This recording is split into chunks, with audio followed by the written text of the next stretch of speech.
ನಮಸ್ಕಾರ ಸ್ನೇಹಿತರೆ, ನಮ್ಮ ಜೀವನ ಶೈಲಿ ಹೇಗೆ ಹೊಸ ರೂಪಕ್ಕೆ ತಿರುಗಿ ಬದಲಾಗುತ್ತಿದೆ, ಅದರಂತೆ ನಮ್ಮ ಆಹಾರ ಪದ್ಧತಿ ಕೂಡ ಬದಲಾಗುತ್ತಿದೆ.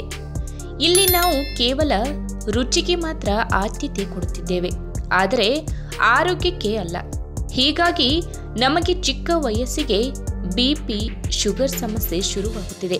ವಯಸ್ಸಾದವರು ಮಾತ್ರ ತಿನ್ನುತ್ತಿದ್ದ ದಿನಗಳು ದೂರವಾಗಿ ಚಿಕ್ಕ ವಯಸ್ಸಿಗೆ ಬಿಪಿ ಮಾತ್ರೆಗಳನ್ನು ಪ್ರತಿದಿನ ತಿನ್ನುವ ಅಭ್ಯಾಸ ನಮ್ಮದಾಗಿದೆ. ಆದರೆ ವೈದ್ಯರು ಹೇಳುವ ಹಾಗೆ ರಕ್ತದ ಒತ್ತಡವನ್ನು ಜಾಸ್ತಿ ಮಾಡಿಕೊಳ್ಳದೆ ನಿಯಂತ್ರಣದಲ್ಲಿ ಇಟ್ಟುಕೊಳ್ಳಲು ತೆಗೆದುಕೊಳ್ಳುವ ಔಷಧಿಗಳ ಜೊತೆಗೆ ಕೆಲವೊಂದು ಪಾನೀಯಗಳು ಕೂಡ ಅವಶ್ಯಕವಾಗಿವೆ.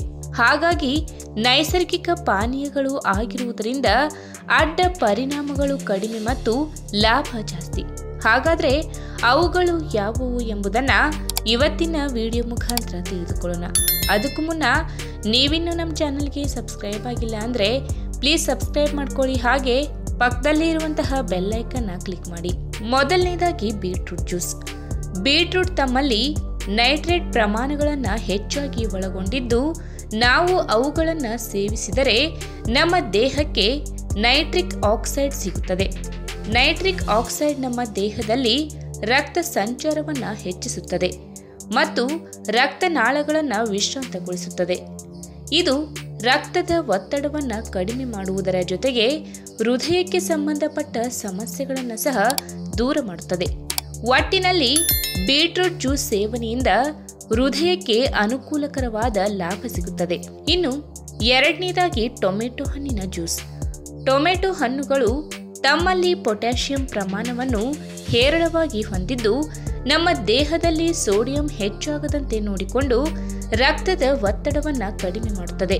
ಒಂದು ಅಧ್ಯಯನ ಹೇಳಿರುವ ಹಾಗೆ, ಯಾರು 2 ವಾರಗಳವರೆಗೆ ನಿರಂತರವಾಗಿ ಪ್ರತಿದಿನ ಟೊಮೆಟೊ ಹಣ್ಣಿನ ಜ್ಯೂಸ್ ಕುಡಿಯುತ್ತಾರೆ, ಅವರಿಗೆ ರಕ್ತದ ಒತ್ತಡ ಕಡಿಮೆಯಾಗಿದೆ ಎಂದು ತಿಳಿದು ಬಂದಿದೆ. ಇನ್ನು ಮೂರನೇದಾಗಿ ದಾಳಿಂಬೆ ಹಣ್ಣಿನ ಜ್ಯೂಸ್. ಆಂಟಿ ಆಕ್ಸಿಡೆಂಟ್ ಅಂಶಗಳು ಅಪಾರವಾಗಿರುವ ದಾಳಿಂಬೆ ಹಣ್ಣಿನ ಜ್ಯೂಸ್ ನಮ್ಮ ದೇಹದ ಉರಿಯೂತವನ್ನು ಕಡಿಮೆ ಮಾಡುವ ಜೊತೆಗೆ ರಕ್ತನಾಳಗಳ ಕಾರ್ಯಚಟುವಟಿಕೆಯನ್ನು ಹೆಚ್ಚಿಸುತ್ತದೆ.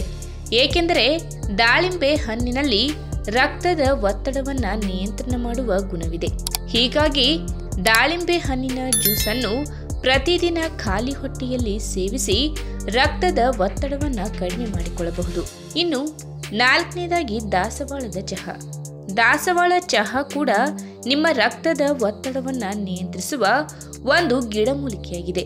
ಇದು ಸ್ವಲ್ಪ ಹೆಚ್ಚಾಗಿರುವ ರಕ್ತದ ಒತ್ತಡವನ್ನು 6 ವಾರಗಳಲ್ಲಿ ಸಹಜ ಸ್ಥಿತಿಗೆ ಮರಳಿಸುವ ಗುಣವನ್ನು ಪಡೆದಿದೆ. ಹೀಗಾಗಿ ನೀವು ನಿಮ್ಮ ರಕ್ತದ ಒತ್ತಡವನ್ನು ಕಡಿಮೆ ಮಾಡಿಕೊಳ್ಳುವ ಸಲುವಾಗಿ ದಾಸವಾಳ ಚಹಾವನ್ನು ಬೆಳಗಿನ ಸಮಯದಲ್ಲಿ ಖಾಲಿ ಹೊಟ್ಟೆಯಲ್ಲಿ ಪ್ರತಿದಿನ ಕುಡಿಯುತ್ತಾ ಬನ್ನಿ. ಇನ್ನು ಐದನೇದಾಗಿ ಕೆನೆರಹಿತ ಹಾಲು. ಖಾಲಿ ಹೊಟ್ಟೆಯಲ್ಲಿ ಕೆನೆರಹಿತ ಹಾಲು ಕುಡಿಯುವುದರಿಂದಲೂ ಕೂಡ ಬಿಪಿ ಕಡಿಮೆಯಾಗುತ್ತೆ ಎಂದು ಹೇಳುತ್ತಾರೆ. ಏಕೆಂದರೆ ಇದರಲ್ಲಿ ಕ್ಯಾಲ್ಸಿಯಂ ಮತ್ತು ಪೊಟ್ಯಾಷಿಯಂ ಇರುವುದರಿಂದ ರಕ್ತದ ಒತ್ತಡ ಸಾಕಷ್ಟು ಕಡಿಮೆಯಾಗುತ್ತದೆ. ಕೆನೆರಹಿತ ಹಾಲನ್ನು 4 ವಾರಗಳವರೆಗೆ ಕುಡಿಯುವುದರಿಂದ ಬಿಪಿಯನ್ನು ಕಡಿಮೆ ಮಾಡಿಕೊಳ್ಳಬಹುದು. ಇನ್ನು ಖಾಲಿ ಹೊಟ್ಟೆಯಲ್ಲಿ ನೀವು ಈ ಎಲ್ಲ ಪಾನೀಯಗಳನ್ನು ಕುಡಿಯುವುದರಿಂದ ನಿಮಗೆ ಗ್ಯಾಸ್ಟ್ರಿಕ್ ಆಗಬಹುದು. ಹಾಗಾಗಿ ನೀರಿನ ಜೊತೆ ಡೈಲ್ಯೂಟ್ ಮಾಡಿ ಅನಂತರ ಕುಡಿಯಿರಿ. ಒಮ್ಮೆಲೆ ಕುಡಿಯುವ ಬದಲು ಸಣ್ಣ ಸಣ್ಣ ಪ್ರಮಾಣದಲ್ಲಿ ಆಗಾಗ ಕುಡಿಯಿರಿ. ಒಂದು ವೇಳೆ ಇವುಗಳನ್ನು ಕುಡಿದ ನಂತರದಲ್ಲಿ ವಾಕರಿಕೆ ಅಥವಾ ಎದೆ ಉರಿ ಕಂಡು ಬಂದರೆ ತಕ್ಷಣವೇ ನಿಲ್ಲಿಸಿಬಿಡಿ. ಇನ್ನು ಅಧಿಕ ರಕ್ತದ ಒತ್ತಡವನ್ನು ಔಷಧಿಗಳನ್ನು ತೆಗೆದುಕೊಳ್ಳದೆ ಕೂಡ ಕಡಿಮೆ ಮಾಡಿಕೊಳ್ಳಬಹುದು. ಈ ಎಲ್ಲ ಪಾನೀಯಗಳ ಹೊರತಾಗಿ ಕೆಲವೊಂದು ಆಹಾರ ಟಿಪ್ಸ್ಗಳನ್ನು ಸಹ ಅನುಸರಿಸಬಹುದು. ಹಣ್ಣು ತರಕಾರಿಗಳನ್ನು ಯಥೇಚ್ಛವಾಗಿ ತಿನ್ನಿ. ಸೋಡಿಯಂ ಪ್ರಮಾಣವನ್ನು ಕಡಿಮೆ ಸೇವಿಸಿ. ಸ್ಯಾಚುರೇಟೆಡ್ ಮತ್ತು ಅನಾರೋಗ್ಯಕರ ಕೊಬ್ಬಿನ ಅಂಶಗಳನ್ನು ಕಡಿಮೆ ಸೇವನೆ ಮಾಡಿ. ಲೀನ್ ಪ್ರೋಟೀನ್ ಇರುವ ಆಹಾರಗಳನ್ನು ಆಯ್ಕೆ ಮಾಡಿಕೊಳ್ಳಿ. ಸಕ್ಕರೆ ಪ್ರಮಾಣ ಇರುವ ಪಾನೀಯಗಳನ್ನು ಕಡಿಮೆ ಸೇವಿಸಿ. ಇದರಿಂದ ನಿಮ್ಮ ರಕ್ತದ ಒತ್ತಡವನ್ನು ಕಡಿಮೆ ಮಾಡಿಕೊಳ್ಳಬಹುದು. ಅಧಿಕ ರಕ್ತದ ಒತ್ತಡ ಅಥವಾ ಹೈ ಬಿಪಿ ಎನ್ನುವುದು ಕೇವಲ ಆನುವಂಶೀಯವಾಗಿ ಬರುವಂತಹ ಸಮಸ್ಯೆ ಎಂದು ನಿರ್ಲಕ್ಷ್ಯ ಮಾಡುವ ಕಾಯಿಲೆ ಅಲ್ಲವೇ ಅಲ್ಲ. ಈ ಕಾಯಿಲೆ ಯಾರಿಗೆ ಬೇಕಾದರೂ ಸುಲಭವಾಗಿ ಅಂಟಿಕೊಳ್ಳಬಹುದು. ಇತ್ತೀಚಿನ ದಿನಗಳಲ್ಲಿ ಸಣ್ಣ ವಯಸ್ಸಿನವರಿಗೆ ಇಂತಹ ಕಾಯಿಲೆಗಳು ಕಾಣಿಸಿಕೊಂಡಿರುವ ಎಷ್ಟೋ ಉದಾಹರಣೆಗಳು ನಮ್ಮ ಮುಂದೆಯೇ ಇದೆ. ಈ ಕಾಯಿಲೆಗೆ ಪ್ರಮುಖ ಕಾರಣ ಅನಾರೋಗ್ಯಕಾರಿ ಆಹಾರ ಪದ್ಧತಿಯ ಜೊತೆಗೆ ಒತ್ತಡದ ಜೀವನ ಶೈಲಿ.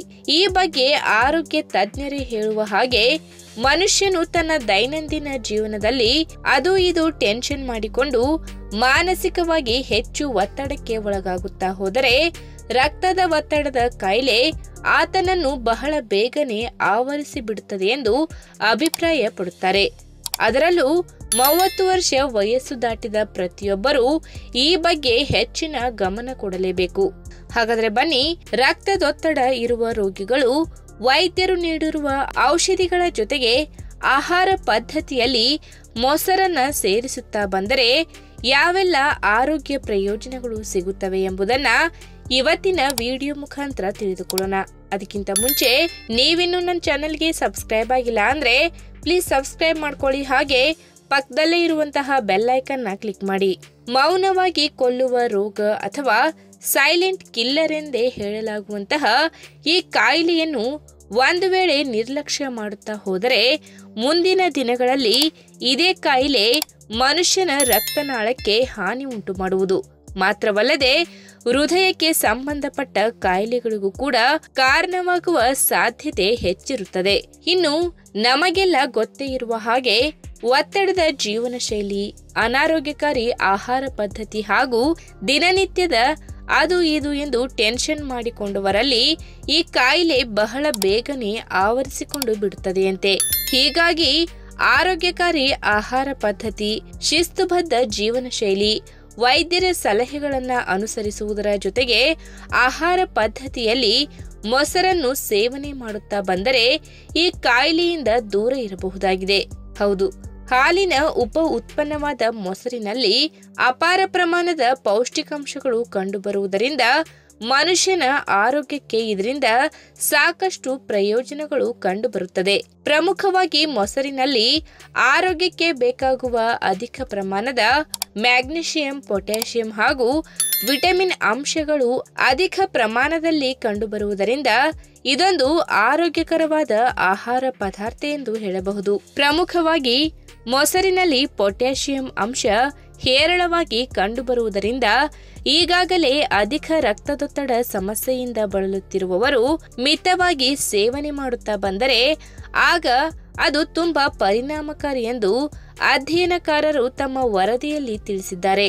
ಇನ್ನು ಈಗಾಗಲೇ ಹೇಳಿರುವ ಪ್ರಕಾರ ಹಾಲಿನ ಉಪ ಉತ್ಪನ್ನವಾದ ಮೊಸರಿನಲ್ಲಿ ಕ್ಯಾಲ್ಸಿಯಂ, ವಿಟಮಿನ್ಸ್ಗಳು, ಕ್ಯಾಲೋರಿಗಳು, ಪ್ರೋಟೀನ್ಗಳು, ಮ್ಯಾಗ್ನೀಷಿಯಂ ಹಾಗೂ ಪೊಟ್ಯಾಷಿಯಂ ಅಂಶಗಳು ದೇಹದ ಆರೋಗ್ಯವನ್ನ ವೃದ್ಧಿಸುವಲ್ಲಿ ಪ್ರಮುಖ ಪಾತ್ರ ವಹಿಸುತ್ತವೆ. ಇವೆಲ್ಲದರ ಜೊತೆಗೆ ಇದರಲ್ಲಿ ಆರೋಗ್ಯಕರವಾದ ಬ್ಯಾಕ್ಟೀರಿಯಾಗಳು ಕೂಡ ಸಮೃದ್ಧವಾಗಿರುವುದರಿಂದ ಆರೋಗ್ಯಕರ ಚಯಾಪಚಯ ಕ್ರಿಯೆಗಳಿಂದ ಹಿಡಿದು ದೀರ್ಘಕಾಲದವರೆಗೆ ಕಾಡುವ ಬಿಪಿಯಂತಹ ಕಾಯಿಲೆಯನ್ನ ಕೂಡ ನಿಯಂತ್ರಣ ಮಾಡುವಲ್ಲಿ ಪ್ರಮುಖ ಪಾತ್ರ ವಹಿಸುತ್ತದೆ. ಇನ್ನು ಈಗಾಗಲೇ ಅಧಿಕ ರಕ್ತದೊತ್ತಡದ ಸಮಸ್ಯೆಯಿಂದ ಬಳಲುತ್ತಿರುವವರು 2 ವಾರಕ್ಕೆ ಒಮ್ಮೆಯಾದರೂ ವೈದ್ಯರಲ್ಲಿ ಪರೀಕ್ಷೆ ಮಾಡಿಕೊಳ್ಳಿ. ವೈದ್ಯರು ನೀಡಿರುವ ಮಾತ್ರೆಗಳನ್ನು ಸರಿಯಾದ ಸಮಯಕ್ಕೆ ತೆಗೆದುಕೊಳ್ಳುವುದನ್ನ ಮರೆಯಬೇಡಿ. ತಪ್ಪದೆ ಈ ವಿಧಾನವನ್ನ ಅನುಸರಿಸಿ ಆದಷ್ಟು ಆಹಾರ ಪದ್ಧತಿಯಲ್ಲಿ ಉಪ್ಪಿನಾಂಶದ ಪ್ರಮಾಣವನ್ನು ಕಾಯ್ದುಕೊಳ್ಳಿ.